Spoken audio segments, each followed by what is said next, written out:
Yo, what it do? This your boy Chino. Welcome back to the Outlet of Reality, the hottest podcast in Vegas and Chicago. Don't forget to comment, like, and subscribe.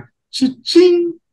Obviously, I am not Yaakov, but I am your host for one episode only.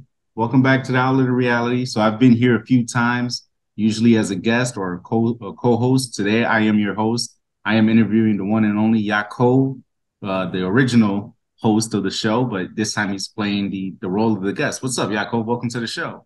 What's up, brother? That was amazing intro. Thank you.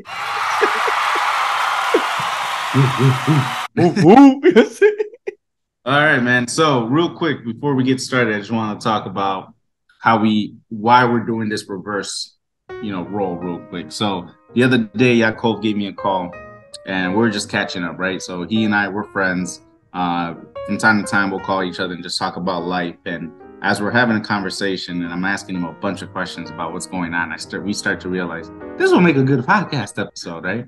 Because the reality is Yaakov is always up to some shit, man. He's got so much shit going on, right? So that's how we got this idea and that's how we wanted to get started. So Yaakov, I guess we'll just get started like that, man. So first question for me or for everyone, right, is what have you been up to, dude? Because you're doing everything, right? Like you're always doing something. What have you been up to lately? So to be honest, man, I've been thinking a lot and brainstorming. You know what? Let me put a book together. And I was like, you know what? I think there'll be a nice project. I didn't think it was really gonna happen. It was an idea. And then I finally started, typing.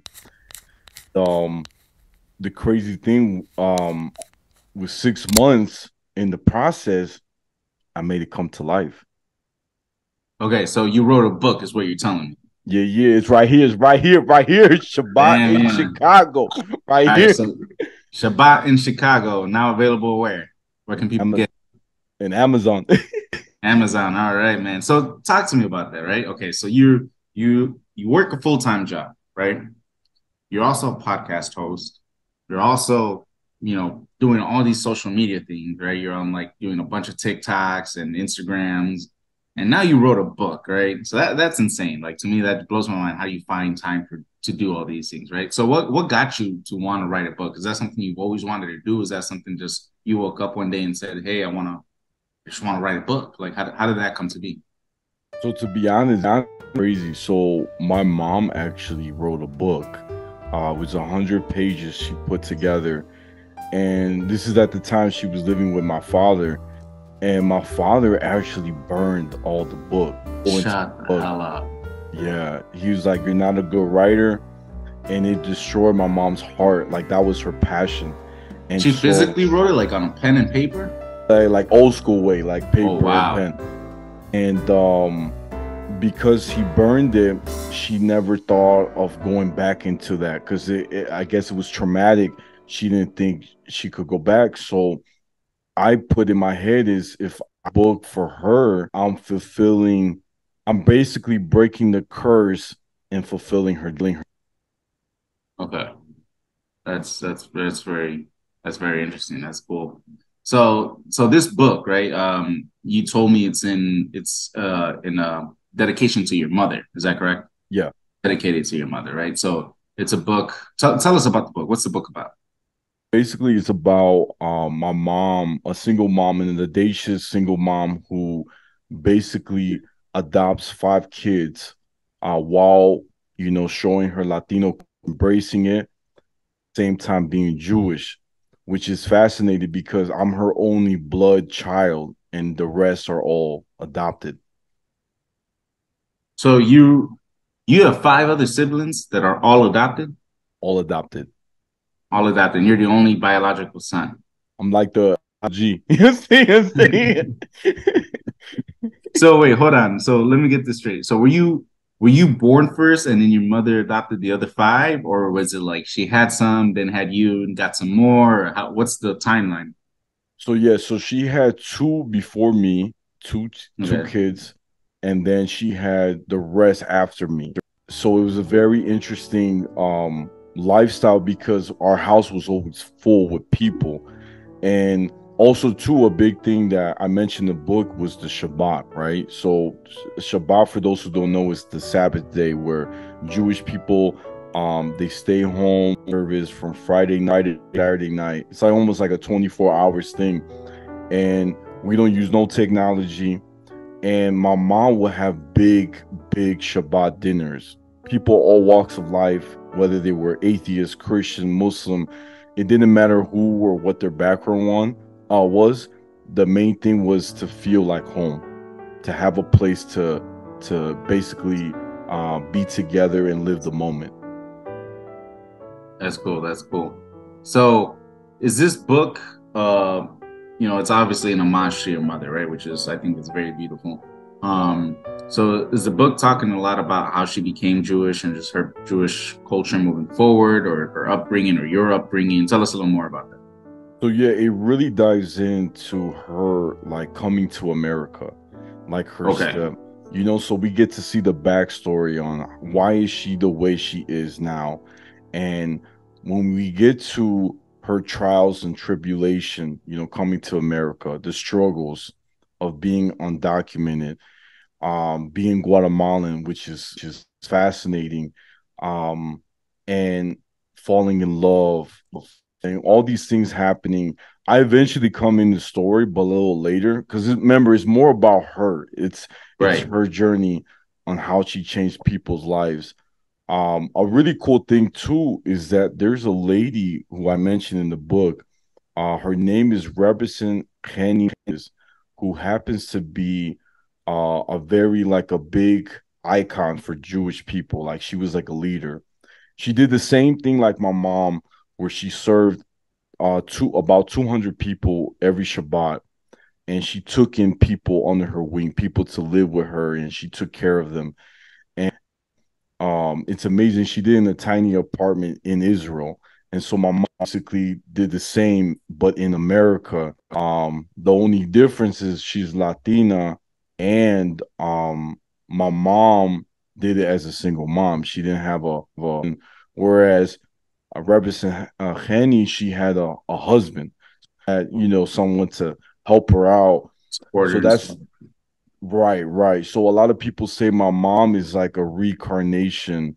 Some people that she's a reincarnation of her because it's almost like the hospitality, taking in people, helping them out. Like you'll see the I do show the comparison of the two.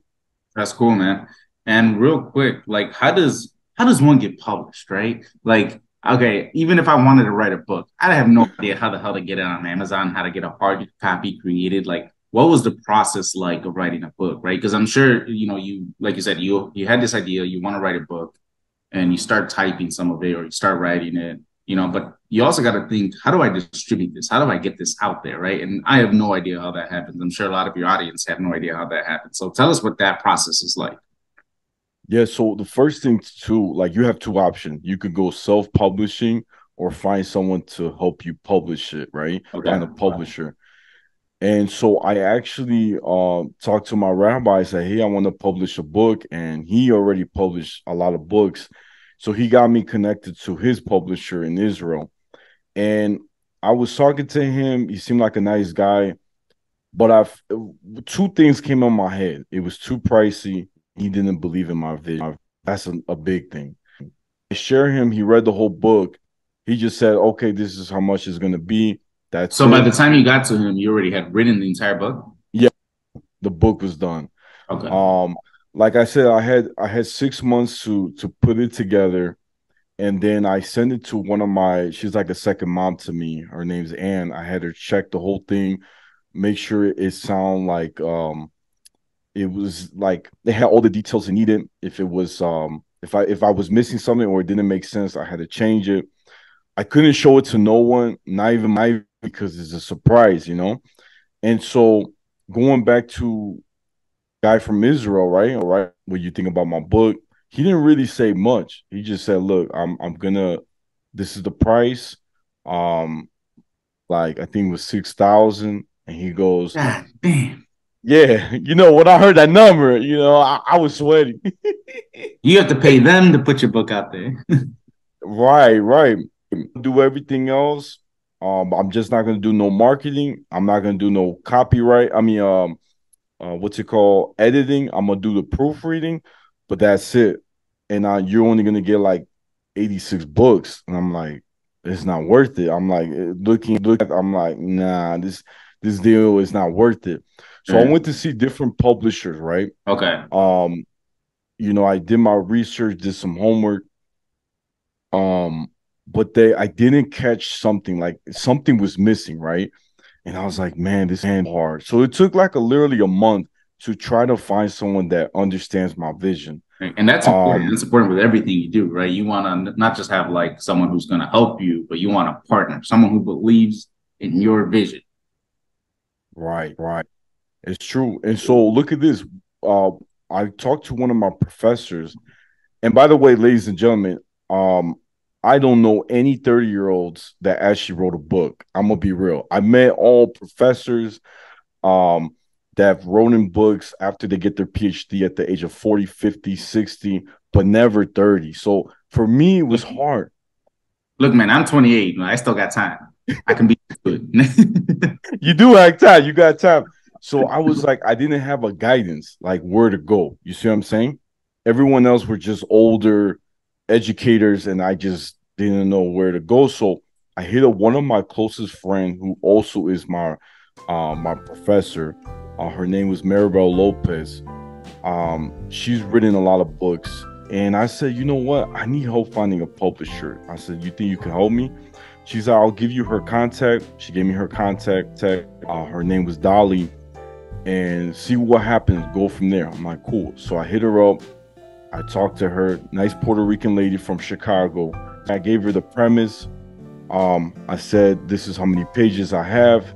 I actually started with like almost 200 something pages, right? About. And she read the whole thing, and she goes, before she read it, she's like, if I don't like the book, I ain't gonna publish it. I was like, dang.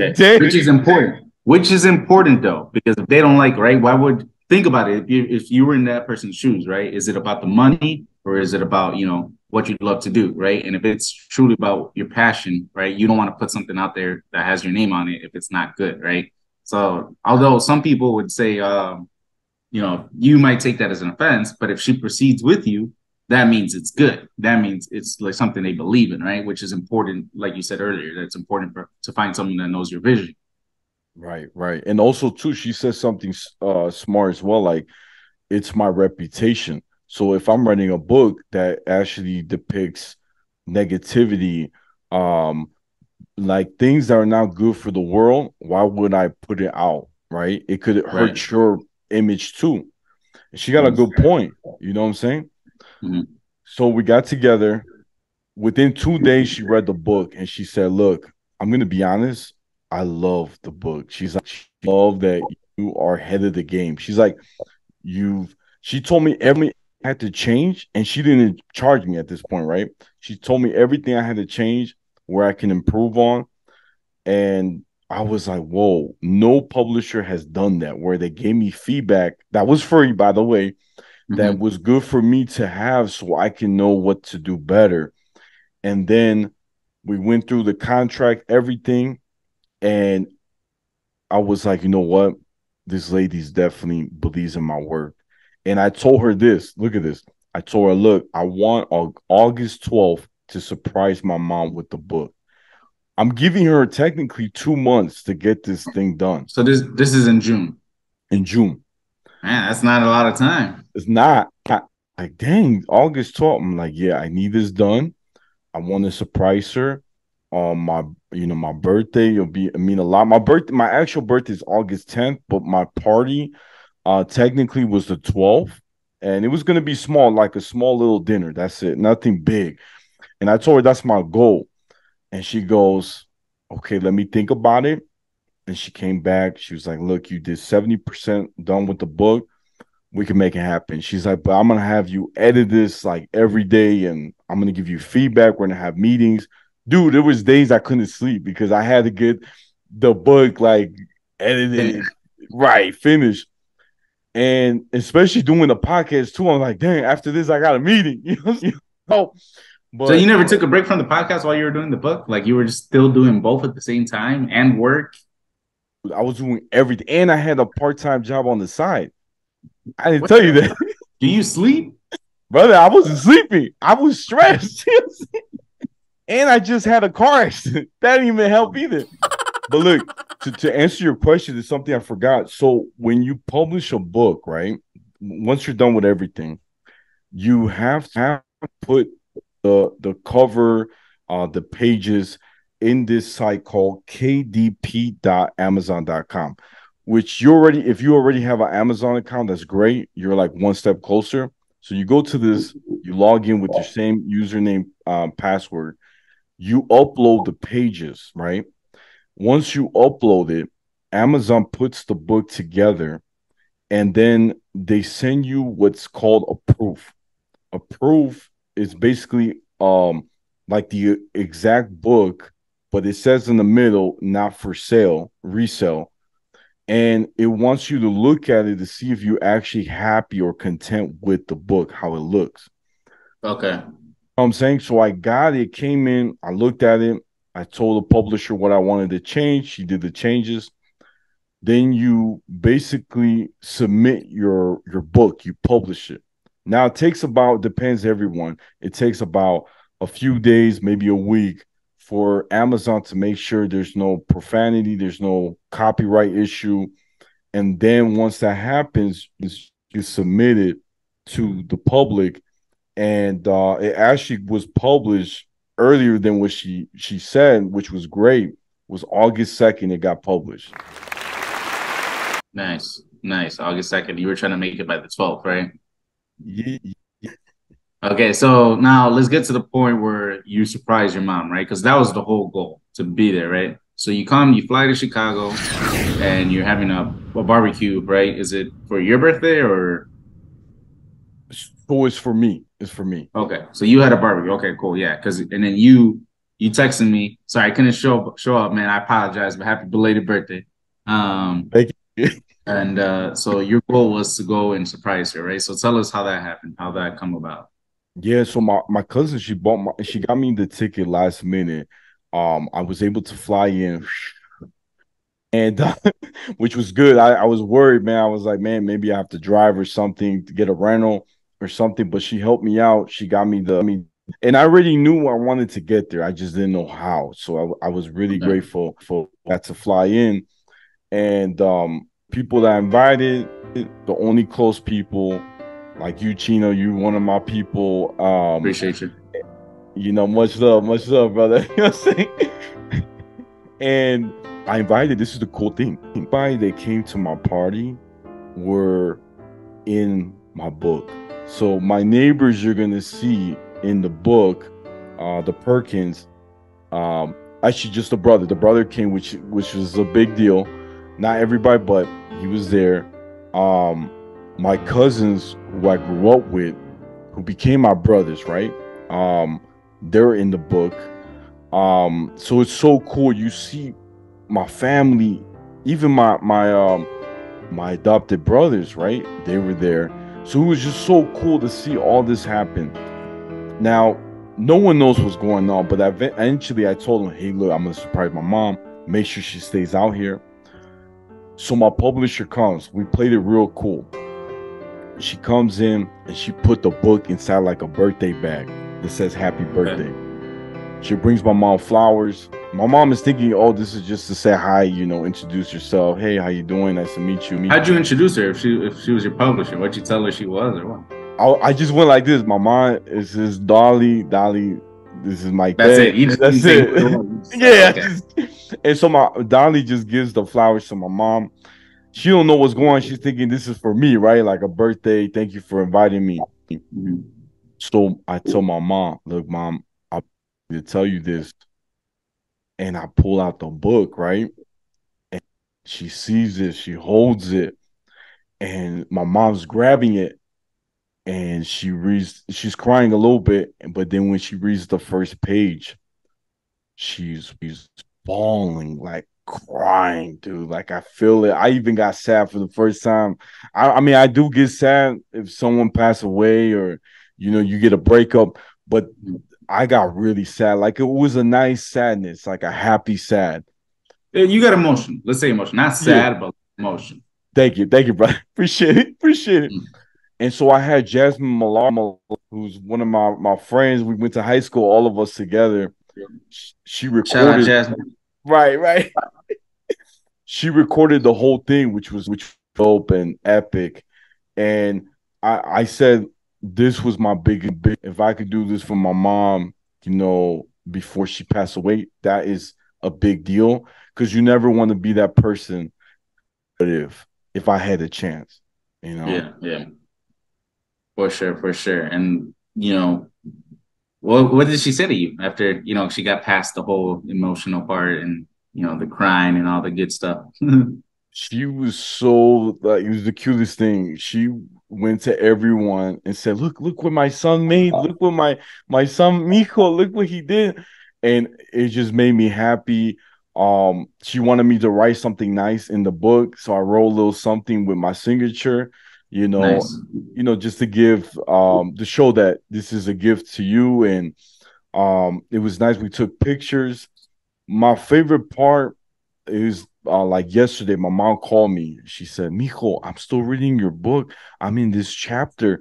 And then she goes, be honest, I bring the book everywhere I go. I carry it. And that made my day because just to hear my mom taking my book with her, it just shows that it meant a lot to her, Man, that's beautiful. That's a great story, man. And salute to you, dude, for getting that done. That takes like a lot of motivation. You got to be committed, Most definitely. That's awesome, dude. So do me a favor, for everyone that's listening right now. The back of the book, right? There's always like a little brief description. Go ahead and read it. Read it from the author himself. Got chills. All right, brother. It says, David Montalvo shares some of his childhood experiences living with mom. He acknowledged struggles and ultimate fate. He strongly believes her faith kept her believing in humanity and in caring for others. She always found a way to give what little she had to inspire others and to help them most in their time of need. The author is grateful to his mother and her dedication to serving her. Damn. That's awesome, man. That's awesome. When are we gonna get the Audible version? You know what? It's crazy you said that. I've had a few friends, they were like, dude, I think your voice would sound better when I read it because it's you, like, and you're right. funny, you know what I'm saying? And I think they have a good point. I don't know that step yet. I've never, this is my first book, right? I've never done the audio. I definitely want to do it out so it's easier for people, whether they have Kindle, whatever. And it's like a podcast in a way because you're hearing a voice you can listen to in the car, you know what I'm saying, when you're going on a road trip, whatever, but you do the whole book. Right. You know what you can do? Like personally for me, my favorite types of books are autobiographies, right? Like if I read, I'm reading autobiographies, right? That's just what I like to read, right? But if I'm listening to it, the only time I like to listen to a book is when the author himself wrote it, right? If it's an autobiography, because if they're writing it from their perspective, you want to hear it with their own voice, their own passion, If it's a fiction book, then I don't really care for the person reading it, But if it's an autobiography, it has to be that person reading it, So what you can do is you can do something like how you upload your podcast to Spotify. You can just create a one-time, page for your book and then just do it. Each episode is a chapter. Oh, wow. That's a good idea, brother. That's a pretty good idea. Get your book out there, man. Yeah. Wow. I didn't even think about that. You see, we out here brainstorming. That one's free. That one's on the house. Oh, thank you, bro. I appreciate it. Yes. There you go, man. Oh, man, bro. That's cool. So what about the future? What does the future have? Is your goal to continue writing? You want to write more books? Do you want to write more autobiographies, fiction, or is it just this is the one thing I wanted to get done. I got it out of my system. Now on to the next thing. Yeah, so honestly, I do want to make a second. I actually have two books I have in mind. Okay. One book is more like a continuation where we left off, and another book is a spin-off. It has nothing to do with the chronological story. It's a story about um someone who was a mentor to me who means a lot, and Kate, his story in my perspective, right? How what he meant to me. I think that would be really cool. Eventually, my mom gave a good point. She said, "I think that you should make a movie out of it. I think that would be the next step." I said, "Yeah, that's a pretty good step. To have somebody do a movie, I think yeah, big." Who? All right. Since we're talking about getting your novel adapted into a film, who would you want to play you? If you got to pick, you're the casting director, right? You get to pick whoever you want. Who do you want to play you, and who do you want to play your mother? Right. Obviously, now the book takes place. You're a little younger, right? So you got Right, to pick right, on the younger side, not someone your current age, right? right, So right. what actors out there, or what actresses out there would you want to play your mother and yourself? I would say, man, That's a tough one, man. You that's a weren't tough expecting one. that one. I wasn't ready for that, brother. Like my pen is shaking. You know what I'm saying? You know what I'm saying? You know, I'm getting older, right? I can't play the younger self of me because they just Right. don't look right. You got a cameo for sure. You got a cameo, but Right. You're right. Maybe just getting the mail or something. Yes. But I think I want for sure I want a Guatemalan actor to play me, okay. or someone who was born in the US but has Guatemalan background, right? Heritage. Sorry Latino. to tell you, man. Oscar Isaac, the only one out there, bro, and he's in like his 40s, 50s. That's true. That's true.